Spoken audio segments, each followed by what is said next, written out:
ایک دوست نے اپنے ایک دوسرے دوست سے قرض لیا اور قرض لینے کے بعد جو ٹائم تھا وہ پورا ہو گیا.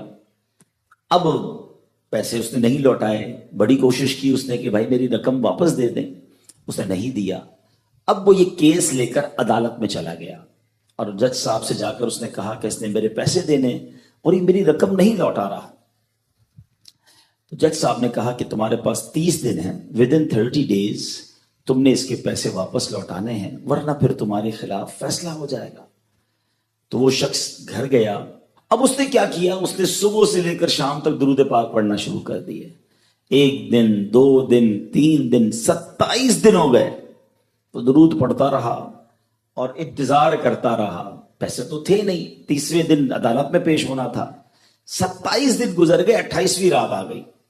خواب میں اس کو کسی نے آواز دی کہ گھبراؤ نہیں، تمہارا قرض ادا ہو جائے گا. اگلے دن پھر درود پاک پڑھتا رہا. اب نبی پاک کی خواب میں زیارت ہوئی. آقا علیہ الصلوۃ والسلام تشریف لائے. فرمایا گھبراؤ نہیں، تمہارا قرض ادا ہو جائے گا. تم علی بن عیسیٰ وزیر کے پاس جاؤ اور اس سے کہو وہ تمہارا قرض ادا کر دے گا. اب جب صبح اٹھا تو بہت خوش کہ نبی پاک کی زیارت مجھے ہو گئی. لیکن پھر خیال آیا کہ میں اگر وزیر صاحب کے پاس گیا اور انہوں نے مجھ سے کوئی ایویڈنس مانگ لیا، کوئی پروف مانگا، کہ میں کیسے مان لوں تمہیں نبی پاک نے بھیجا ہے؟ تو اس بات پر تو میرے پاس کوئی دلیل نہیں ہے. اب 30ویں رات آ گئی.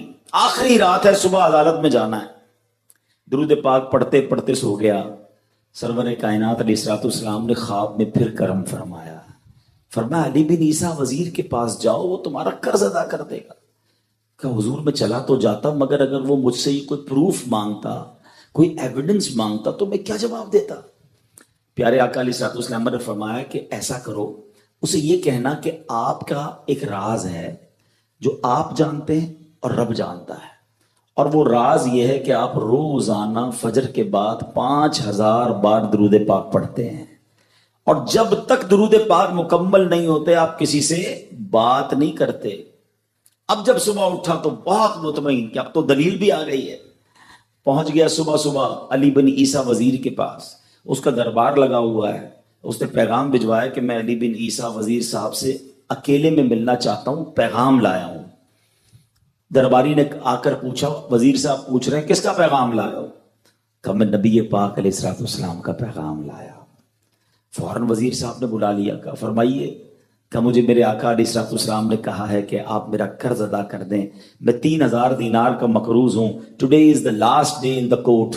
آج مجھے کورٹ میں پیش ہونا ہے. اگر آج میں نے اپنا قرض ادا نہ کیا تو مجھے جو ہے وہ سزا ہو سکتی ہے. علی بن عیسیٰ کہتا ہے میں بالکل آپ کا قرض تو ادا کر سکتا ہوں، مگر مجھے کیسے پتا چلے، کوئی دلیل ہے، کوئی پروف ہے کہ آپ کو نبی پاک علیہ الصلوۃ والسلام نے بھیجا ہے؟ کہتا ہے ہاں، خالی ہاتھ نہیں آیا، آقا نے دلیل بھی عطا فرمائی ہے.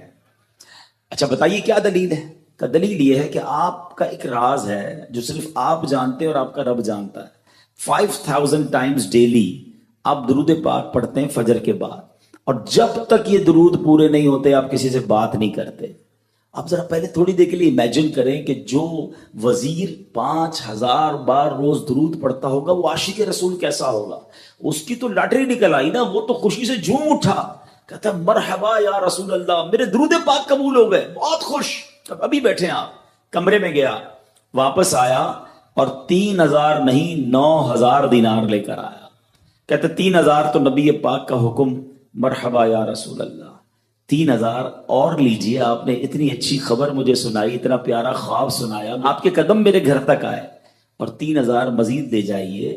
اس سے اپنے بچوں کے لیے کوئی کاروبار شروع کیجئے، اور ایک وعدہ بھی کیجئے، زندگی میں آئندہ جب بھی آپ کو کوئی ضرورت پڑے گی نا، آپ میرے پاس آئیں گے، میں آپ کا بھائی ہوں. اب یہ دیوانہ بڑا خوش ہو کر عدالت پہنچا.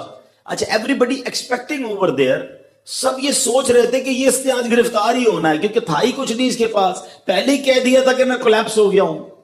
اب عدالت میں جاتے ہی اس نے 3000 دینار جج صاحب کو دے دی کہ صاحب اس کو میرا قرضہ ادا کر دیں، میں جو ہے وہ اپنے قرضے سے بری ہونا چاہتا ہوں.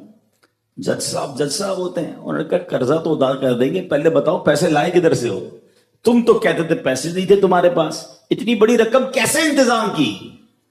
اب بھری عدالت میں گویا اس نے زبان حال سے یہ کہا کہ اتنا دیا سرکار نے مجھ کو، اتنی میری اوقات نہیں، یہ تو کرم ہے ان کا، ورنہ مجھ میں تو ایسی بات نہیں۔ اب اس نے بھری عدالت میں پورا واقعہ سنایا کہ میں نے تو کچھ نہیں کیا، آقا خواب میں تشریف لائے، میں وزیر صاحب کے پاس گیا، انہوں نے یہ پیسے دیے۔ سنو اس زمانے کے جج بھی کیسے ہوتے تھے، وہ جج دوران عدالت اپنے کرسی سے اٹھ کر کمرے میں چلا گیا، تھوڑی دیر بعد جج صاحب واپس آئے اور 3000 دینار اس کے ہاتھ میں دیتے ہیں۔ کیا سارا ثواب علی بن عیسیٰ لے جائے گا؟ میں بھی تو آقا کا امتی ہوں، تمہارا قرضہ میں ادا کرتا ہوں۔ اچھا، اب جس نے کیس کیا تھا، سبحان اللہ، کیا ماحول تھا، کیا انداز تھا، کیا دل تھے، وہ بھی تو دیکھ رہا ہے، کہتا ہے میں بھی تو آقا کا امتی ہوں، رکے رکے ذرا، کاغذ قلم دیجئے، بندے کو میں قرضہ ہی معاف کر دیتا ہوں۔ اچھا، قرضہ ہو گیا معاف۔ اب جو 3000 جج صاحب نے دیے تھے، وہ بندہ کہتا ہے جج صاحب ہوں واپس لے لو، میرا تو قرضہ ہی ادا ہو گیا۔ تو جج صاحب کہتے ہیں جو پیسے آقا کے نام پر نکال دیے میں نے واپس نہیں لینے، یہ سارے تم ہی لے جاؤ۔ اب یہ 12,000 دینار لے کر یہ عاشق رسول جھومتا ہوا اپنے گھر پر جا رہا ہے۔ اے میرے پیارے اسلامی بھائیوں، ایک رات پہلے ایک سنگل پینی اس کے پاس نہیں ہے، اور اگلے دن 12,000 دینار ہیں۔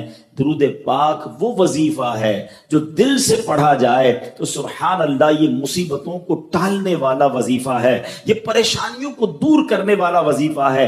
اور یہ میں نہیں کہہ رہا، خود سرور کائنات علیہ الصلوۃ والسلام کی حدیث ہے جس کا مضمون ہے کہ جو پریشانیوں میں ہو، جو مصیبتوں میں ہو، اس کو چاہیے کہ مجھ پر درود پڑھے، کہ درود پریشانیوں کو لے جاتا ہے، مصیبتوں کو لے جاتا ہے۔ ایک شاعر نے کیا خوب لکھا ہے، اور واقعی حق لکھا ہے، ہر درد کی دوا ہے صلی علی محمد، ہر درد کی دوا ہے صلی علی محمد، تعویذ ہر بلا ہے صلی علی محمد۔ درود پاک پڑھنے کے بے شمار فضائل و برکات ہیں۔ ایک روز سرکار نامدار، رسولوں کے سردار صلی اللہ تعالی علیہ وسلم باہر تشریف لائے تو حضرت ابو طلحہ انصاری صحابی رسول ہیں رضی اللہ تعالیٰ عنہ، انہوں نے آگے بڑھ کر عرض کیا یا رسول اللہ صلی اللہ تعالیٰ علیہ وسلم، میرے ماں باپ آپ پر قربان ہوں، آج آپ کے چہرے پر بڑی خوشی کے آثار نظر آ رہے ہیں۔ تو پیارے آقا علیہ الصلوۃ والسلام نے فرمایا بے شک ابھی جبریل امین میرے پاس آئے تھے اور انہوں نے عرض کیا اے محمد صلی اللہ تعالیٰ علیہ وسلم، جس نے آپ پر ایک بار درود پاک پڑھا اللہ پاک اس کے نامہ اعمال میں 10 نیکیاں لکھے گا اور 10 گناہ مٹا دے گا اور 10 درجات بڑھا دے گا۔ کیا بات ہے، سبحان اللہ۔ نبی پاک صلی اللہ علیہ وسلم کے چہرے پر خوشی کے آثار کیوں ہیں؟ درود کون پڑھے گا؟ ہم پڑھیں گے۔ ثواب کسے ملے گا؟ ہمیں ملے گا۔ رحمت کس پر برسے گی؟ ہم پر برسے گی۔ گناہ کس کے معاف ہوں گے؟ ہمارے معاف۔ خوش کون ہو رہا ہے؟ نبی پاک علیہ الصلوۃ والسلام، یعنی ہم پر مہربانی، امت پر احسان، میرے امتیوں کا بھلا ہو جائے۔ کیا بات ہے، اس بات پر نبی پاک کا چہرہ جو ہے وہ خوشی سے دمک رہا ہے، کتنا ہم سے محبت ہے، کتنا ہم سے پیار ہے، سبحان اللہ۔ اور نبی پاک علیہ الصلوۃ والسلام کا امتی ہونا یہ کتنی بڑی سعادت ہے۔ وہ شاعر کہتے ہیں نا، میری خوش قسمتی میں تیرا امتی۔ اللہ نے ایسے نبی عطا فرمائے صلی اللہ علیہ وسلم کہ امت پر کمال درجے مہربان ہے۔ تو ایک تو پیارے آقا کا اس امت سے پیار دیکھیں، اور پھر درود پاک کی فضیلت کیا بتائی کہ ایک بار درود پاک پڑھے تو نامہ اعمال میں 10 نیکیاں لکھی جاتی ہیں، 10 گناہ معاف ہو جاتے ہیں، 10 درجے بڑھ جاتے ہیں۔ اس کو نارمل نہ سمجھیں، قیامت کے دن ہم سب کے نامہ اعمال کو تولا جائے گا۔ آج کل کاروباری لوگ اپنی بیلنس شیٹ بناتے ہیں نا، تو قیامت کے دن بھی سمجھ لیجیے ایک بیلنس شیٹ بنے گی، اور اس میں کیا ہوگا، جس کی نیکیوں کا پلڑا بھاری وہ تو جنت میں چلا جائے گا، مزے میں ہوگا۔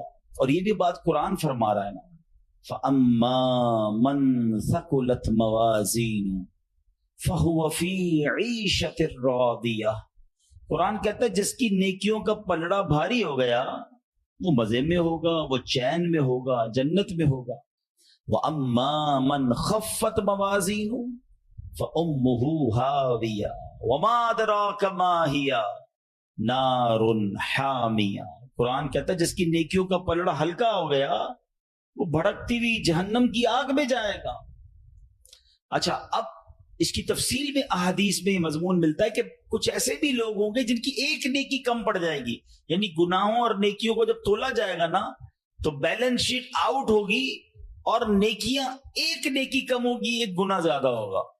اب اس کو صرف ایک نیکی چاہیے وہ مل جائے، یا کوئی ایک گناہ لے لے اس سے تاکہ وہ پلڑا ہلکا ہو جائے اور یہ جنت میں چلا جائے۔ لیکن وہ ایک نیکی کے لیے مارا مارا پھرے گا، دوستوں کے پاس جائے گا، رشتہ داروں کے پاس جائے گا، یہاں تک کہ اپنے ماں باپ کے پاس جائے گا۔ Nobody help over there۔ اس دن کوئی ہماری مدد نہیں کرے گا۔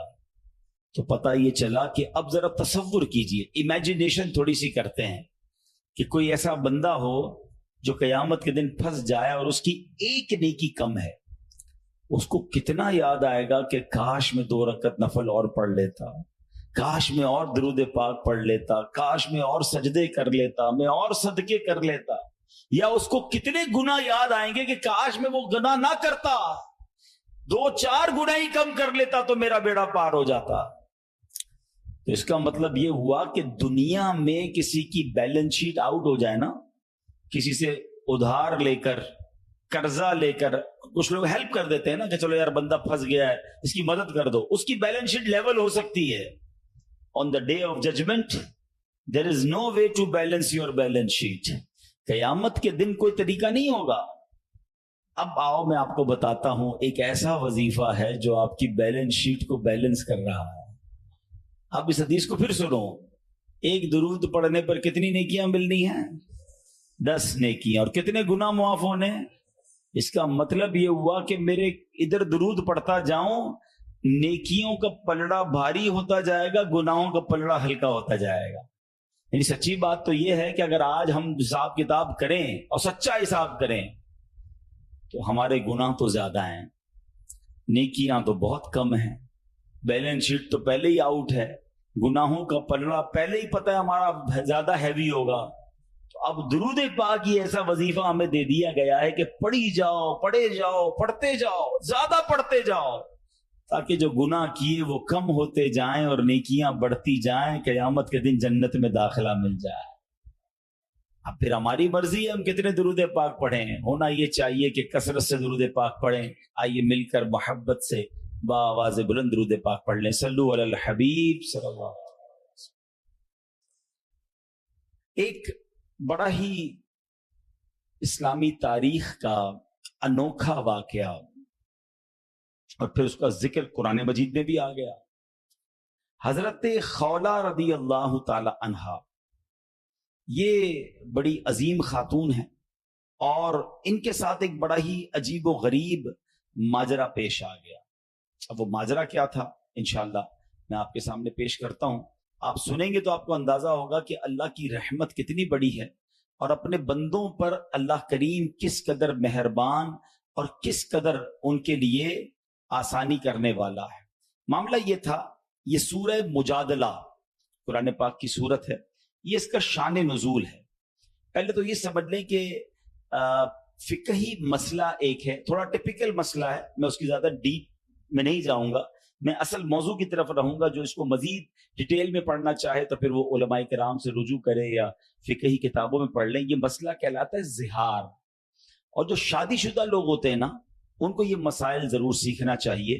فقہ کی کتابوں میں یہ پورا ایک الگ سے چیپٹر ہے، اور اس کا سادہ سا مطلب یہ ہے کہ اگر کوئی شخص اپنی بیوی کو اپنی ماں یا بہن کی مثل کہہ دے، مثلا شوہر نے اپنی بیوی کو کہا کہ تم میرے لیے میری ماں کی مثل ہو، یہ زہار ہوتا ہے۔ اس کی پوری تفصیل ہے، اور اسلام کی ابتدا میں جب اسلام شروع ہوا تھا تو زہار کرنے والے کا یا زہار کا حکم بھی طلاق والا تھا۔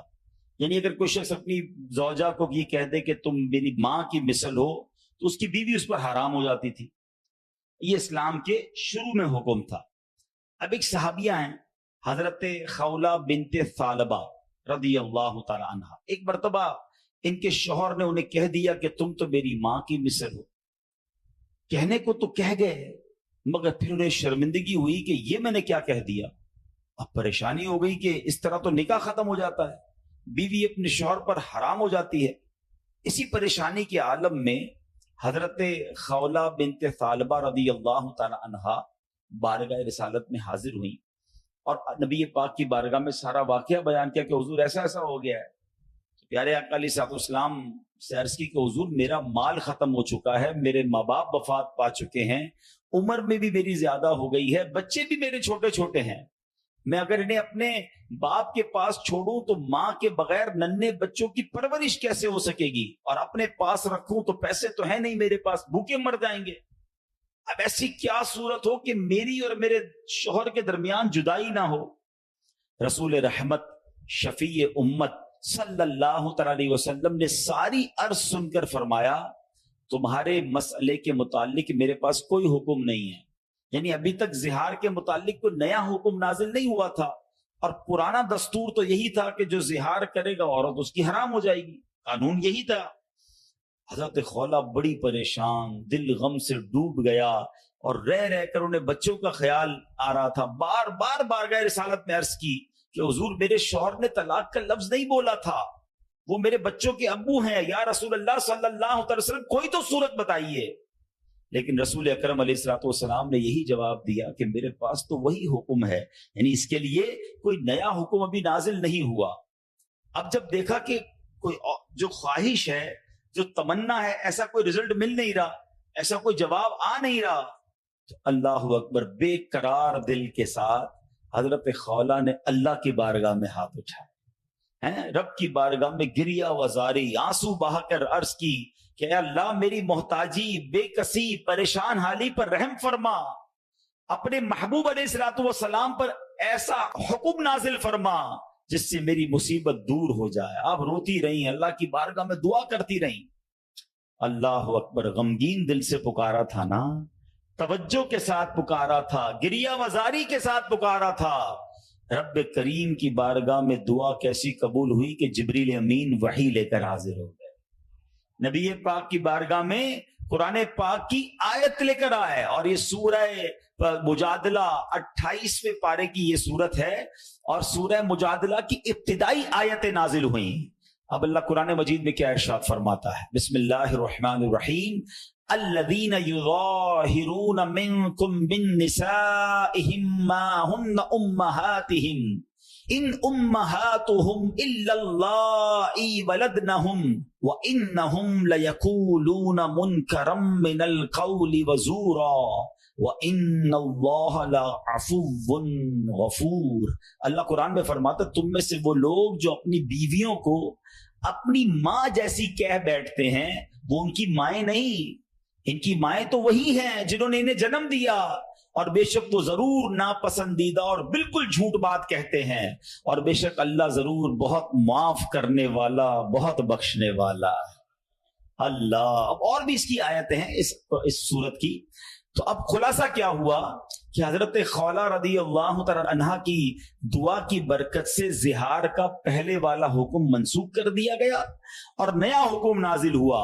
یعنی اب قیامت تک کے لیے اصول بن گیا کہ زہار جو ہے وہ طلاق کے حکم میں نہیں ہے، البتہ بہت ناپسندیدہ ہے، جھوٹی بات ہے، اس سے بچنا لازم ہے. اگر کوئی جانے یا انجانے میں اپنی زوجہ سے زہار کر بیٹھے تو مثلاً اسے اپنی ماں کی طرح کہہ بیٹھے، تو اب اس کا حکم تو یہی ہوگا کہ وہ زوجہ کے قریب نہیں جا سکے گا، لیکن یہ طلاق نہیں ہے. اب اس کی کفارے ہیں، اس کی پوری ڈیٹیل ہے، تو میں یہ نہیں چاہوں گا کہ اس کی میں مزید ڈیٹیل میں جاؤں، اللہ نہ کرے ایسا کوئی معاملہ ہو جائے. اس کی تفصیل پڑھنی ہو تو بہار شریعت میں موجود ہے، ورنہ مفتیان کرام سے رجوع کیا جائے. میرا یہاں پر جو ٹاپک ہے، جو بات، جس موضوع کو مجھے لے کر چلنا ہے آج کے بیان میں، کہ غمگین دل سے، دکھے دل سے، بے قراری کے ساتھ، اور پھر توجہ کے ساتھ جب بارگاہ الہی میں دعا کی جاتی ہے نا، تو بڑی بڑی مشکلیں ٹل جایا کرتی ہیں، بڑے بڑے مسئلے حل ہو جایا کرتے ہیں. یعنی یہ اتنی غمگین تھی، اتنی دکھی تھی، اپنے بچوں کی فکر تھی، اور جب بارگاہ الہی میں دعا کی تو آپ سوچیں یہ چھوٹی بات نہیں ہے، یعنی ایک حکم پہلے آ چکا تھا، مگر اس غم زدہ خاتون کی دعا نے رحمت الہی کو ایسے پکارا کہ وہ حکم منسوخ کیا گیا، ایک نیا حکم جاری کیا گیا، اور رہتی دنیا کے لیے سبحان اللہ گویا ایک آسانی بھی عطا ہو گئی، اور یہ حکم بھی قرآن پاک میں نازل ہو گیا۔ یعنی یہ دوسرے لفظوں میں یہ کہا جا سکتا ہے کہ حضرت خولہ کی وہ دعا ایسی قبول ہوئی کہ اس کا ذکر یا اس کا ثمرہ جو ہے وہ قرآن پاک میں آیت کی صورت میں نازل ہو گیا۔ صبح قیامت تک قرآن پڑھا جاتا رہے گا، جب جب پڑھا جائے گا حضرت خولہ کی دعا کو یاد کیا جائے گا۔ یہ ہے دعا۔ اچھا پھر دعا تو ہم سارے ہی مانگتے ہیں نا، اللہ کو تو ہم سارے ہی پکارتے ہیں، پکارنا کیسے ہے، اس کے طریقہ کیا ہے، اللہ سے دل سے کنیکٹیویٹی کیسے کرنی ہے، توجہ اللہ، سمجھ لے یہ آج میرا موضوع ہے، اللہ کی طرف توجہ کیسے کرنی ہے، اور پھر ہماری مشکلیں کیوں نہ آسان ہو جائیں۔ اے میرے پیارے اسلامی بھائیوں، ابتحال یہ ایک بڑا مشکل لفظ ہے، مگر آج اس کی تعریف سمجھ لیجئے، بڑی کمال کی تعریف ہے کہ ایک اصطلاح ہے ابتحال، اس کے معنی ہے دعا میں گر گڑانا، ہاتھوں کو بلند کرنا، پوری توجہ سے اللہ پاک کی بارگاہ میں عرض کرنا۔ یہ ہمارے آقا علیہ الصلوۃ والسلام کی پیاری سنت ہے، اس لیے اللہ پاک کے حضور گر گڑا کر پوری توجہ کے ساتھ دعا مانگنے کی عادت بنائیں۔ ایسے دعا مانگیں گے تو انشاءاللہ برکتیں نصیب ہوں گی۔ امیر اہل سنت کے جو اشعار ہے نا، دعائیہ اشعار، اس میں جو توجہ ہے، جو انکساری ہے، جو کنیکٹیویٹی ہے، اللہ مجھے اور آپ کو صحیح معنوں میں توجہ اللہ کے ساتھ دعا کرنے کی توفیق نصیب فرما۔ اللہ قرآن پاک کی ایک سورت ہے سورہ انبیاء، اس مبارک سورت میں کئی انبیاء کرام کا تذکرہ ہے، اس میں بالخصوص انبیاء کرام کا یہ وصف بھی ذکر ہوا کہ اللہ پاک کے پیارے نبی اللہ پاک کی بارگاہ میں دعائیں کیسے مانگتے تھے، کیسے دعائیں کرتے، اور کوئی بھی مشکل آتی تھی تو اللہ کی طرف رجوع لاتے، توجہ اللہ کرتے، اور گر گڑا کر بے قراری کے ساتھ اللہ رب العالمین کی بارگاہ میں دعا مانگتے۔ سبحان اللہ، حضرت نوح علیہ السلام، آپ نے 950 سال تک لوگوں کو اللہ کی طرف بلایا۔ اب یہ بڑا ان کی زندگی جو ہے نا بڑا خوبصورت ہمارے لیے میسج بھی ہے۔ 950 سال میں آپ کو پتہ کتنے لوگ ایمان لائے؟ کم و بیش 80 لوگ ایمان لائے۔ کدھر 950 سال اور صرف 80 لوگ ایمان لائے؟ اس میں بڑا درس ہے ہم سب کے لیے کہ اللہ کے نیک بندوں کو بعض اوقات اچھے کاموں میں تکلیف آتی ہے، ہمت نہیں ہارنی ہوتی۔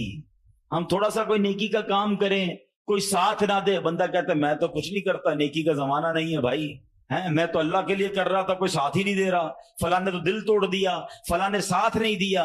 ارے اللہ کے بندو، یہی تو امتحان ہے، آپ استقامت، آپ کا کام کرنا ہے، تعداد کو نہ دیکھیں، اللہ کی رضا کو دیکھیں۔ 950 سال میں لوگوں نے بات نہیں مانی، پھر آپ نے اللہ کی بارگاہ میں جب دعا کی کہ لوگ حضرت نوح علیہ السلام پر تشدد بھی کرتے، برا بھلا بھی کہتے تھے، ایک تو تھا ایمان بھی نہیں لا رہے تھے، اور پھر مارتے بھی تھے، تکلیف بھی دیتے تھے۔ تو اللہ تبارک و تعالیٰ کی بارگاہ میں جب دعا کی نا تو اللہ نے قرآن میں فرمایا فَاسْتَجَبْنَا لَهُ فَنَجَّيْنَاهُ وَأَهْلَهُ مِنَ الْكَرْبِ الْعَظِيمِ۔ اللہ فرماتا تو ہم نے اس کی دعا قبول کی اور اسے اور اس کے گھر والوں کو بڑی سختی سے نجات دی۔ اللہ سے دعا مانگی، باقی قوم کے لیے طوفان آیا اور وہ قوم اس طوفان میں غرق ہو گئی۔ اللہ نے بڑی تکلیف سے حضرت نوح کو نجات دی، کیوں؟ آپ نے دعا مانگی، آپ نے اللہ سے بات کی۔